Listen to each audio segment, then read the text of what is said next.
Herzlich willkommen, liebe Zuseher hier auf meinem Kanal. Ich freue mich sehr, dass Sie da sind. Ich begrüße Sie in der Serie Unsere Hunde und in dieser präsentiere ich Ihnen heute die beiden Beagle-Mädchen Luna und Melissa.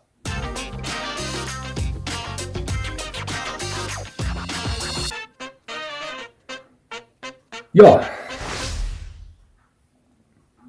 also bis gleich.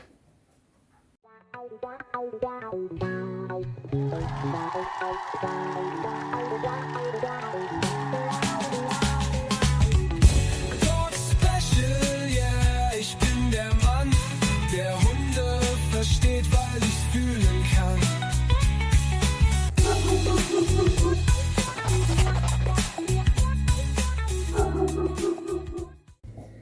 Nun, Lena. Wohnhaft in Deutschland hatte sich in den Beagle verliebt. Sie wollte einen, das war eine klare Sache. Und ebenso klar war, es sollte ein Beagle-Mädchen werden. Nun galt es für sie, einen Züchter zu finden. 2016 war es, als sie auf eine Zuchtstätte in Heilbronn, das ist eine Stunde von Lena entfernt, aufmerksam wurde. 6 Beagle-Welpen haben dort am 9.05.2016 das Licht der Welt erblickt, also nahm Lena Kontakt auf. Gleich beim ersten Besuch passte einfach alles. Die Zuchtstätte war vorbildhaft und die Eltern der Welpen, Papa Danny und Mama Alisa, verzauberten Lena vom ersten Augenblick an. Da gab es nur ein Problem. Alle diese 6 Welpen waren bereits versprochen, aber nicht wirklich fix. Mit Herzklopfen und voller Hoffnung fuhr Lena dann nach Hause. Am nächsten Tag sollte sie erfahren, ob sie ihre Luna bekommt oder nicht. Ja, und dann das erlösende Telefonat mit den Worten: Lena, ich habe der Kleinen schon erzählt, dass sie zu dir ins beste Zuhause kommt, das ich für sie hätte finden können. Ja, Freudenstränen waren die Folge dieser Nachricht und Lena konnte gar nicht mehr erwarten, die kleine Jägerin nach Hause zu holen. Luna war die kleinste und zierlichste, aber auch die quirligste des Wurfs. Mit 35 cm Schulterhöhe und 12 Kilo Gewicht zählt sie auch als erwachsene Beagle-Dame nicht zu den größten und schwersten Hündinnen dieser Rasse. Aber sie hat Pfeffer, ist eine Rakete. Ihre Mutter hat ihr anständig ausgeprägten Jagdtrieb vererbt, weshalb sie von Lena an der 15 Meter Schleppleine geführt werden muss. Denn in der Umgebung, in der sie unterwegs sind, wimmelt es vor Hasen und vor Rehen. Ohne Zweifel wäre Luna da mit vollem Elan dran an dieser Beute. Beagle sind nun mal Vollblutjäger, ist so. Ja? Luna strotzt vor Temperament, sie ist aber auch äußerst feinfühlig, sanft und zart. Außerdem sagte mir Lena, dass diese Jägerin auch derartig leidenschaftlich gerne apportiert, dass so mancher Labrador blass daneben aussieht. Ja, einige Monate nach Erwerb von Luna überfiel Lena der Wunsch eines zweiten Beagles. Eine Schwester sollte es werden, obwohl sie davor mit einem Rüden spekuliert hatte. Doch sie wollte eine Kastration umgehen und entschloss sich wieder für eine Hündin. Außerdem sollte es wieder eine Tochter von Lunas Mutter Alisa werden, da diese Hündin Lena total verzaubert hatte. Im April 2017 war klar, dass Alisa, die Mutter von Luna, einen weiteren Wurf erwartete und Danny war wie zuvor der Herr Papa. Dieses Mal durfte Lena sogar bei der Geburt der Welpen dabei sein. Die Zweitgeborene war es, die Lena von erster Sekunde an klar machte: Ich bin es, die du Melissa nennen wirst. Von diesem Tag an bis zum Erwerb von Melissa besuchte sie Lena jedes Wochenende von Freitag bis Sonntag.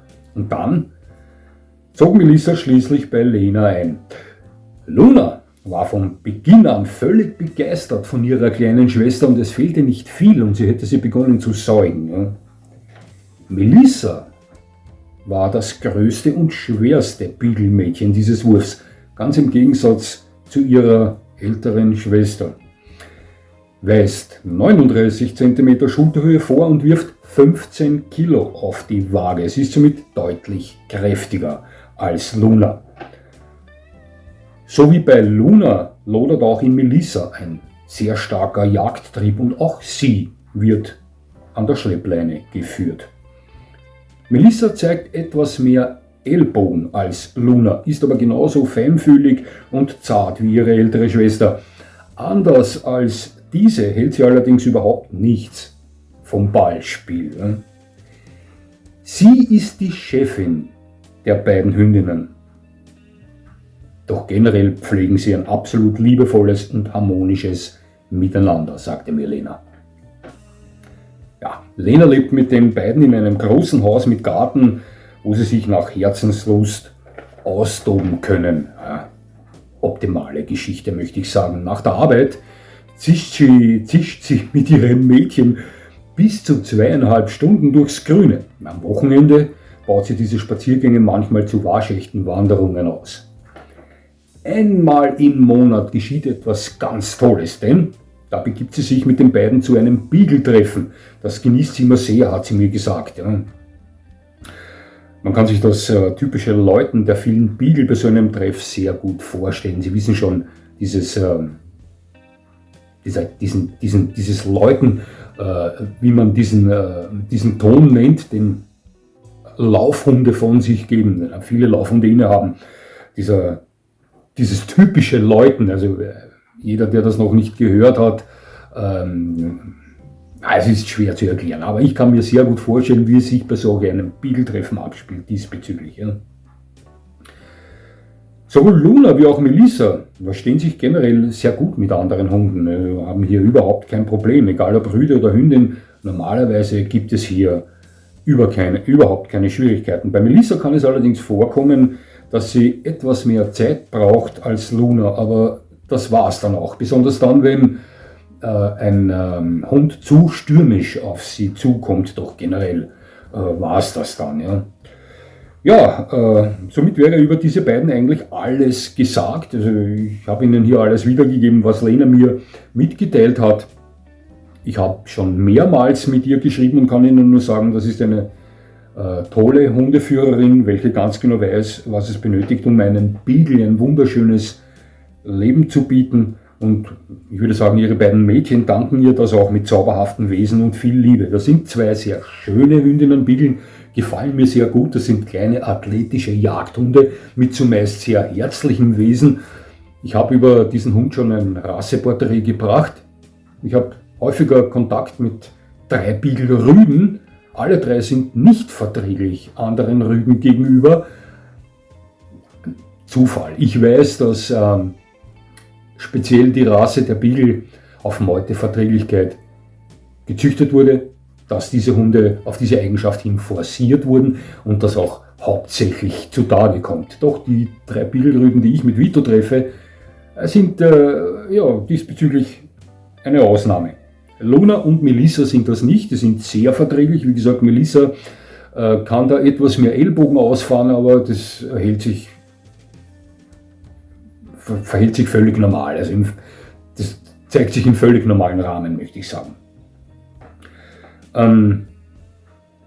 Es sind auch 2 Hündinnen, die ganz rassetypisch einen starken Jagdtrieb aufblitzen lassen. Überrascht mich bei Hunden, die speziell für die Jagd gezüchtet wurden, für die Meutejagd zum Beispiel, überhaupt nicht. Dafür wurden die gemacht. Dieser Trieb wurde forciert bei diesen Hunden. Mich überrascht immer, wenn Leute sich derartige Hunderassen zulegen und selbst dann überrascht sind, weil ihre Hunde Jagdtrieb zeigen. Ja. Also das sollte man vorher immer bedenken. Lena kommt damit gut klar. Sie hat beide an einer 15 Meter Schleppleine gesichert in Umgebungen, wo viel Wild vorkommt. Da dieses Wild sonst schnell zur Beute für Luna und Melissa werden könnte. Ja, aber wenn man damit rechnet, dann sollte das später dann bei der Haltung solcher Hunderassen auch kein Problem darstellen. Tut es bei Lena auch nicht. Wie gesagt, ich wiederhole mich, das ist eine tolle Hundeführerin. Ja, nochmal zurück zu Lena. Es war mir eine Ehre, deine beiden Mädchen hier vorstellen zu dürfen. Du kannst sehr stolz sein auf Luna und Melissa, kannst aber auch sehr stolz sein auf dich. Du bist eine tolle Hundeführerin, eine tolle Hundebesitzerin, hast viel Ahnung von Hunden, das habe ich schon mitbekommen. Schick dir liebe Grüße nach Deutschland. Ja, liebe Zuseher, so viel zu Lena, Luna und Melissa. Ich habe es geschafft. Es hat mich sehr gefreut, dass Sie mir zugesehen haben. Ich würde mich natürlich freuen, wenn Sie mir weiterhin zusehen. Und jetzt wünsche ich Ihnen noch einen schönen Tag. Das war's schon wieder.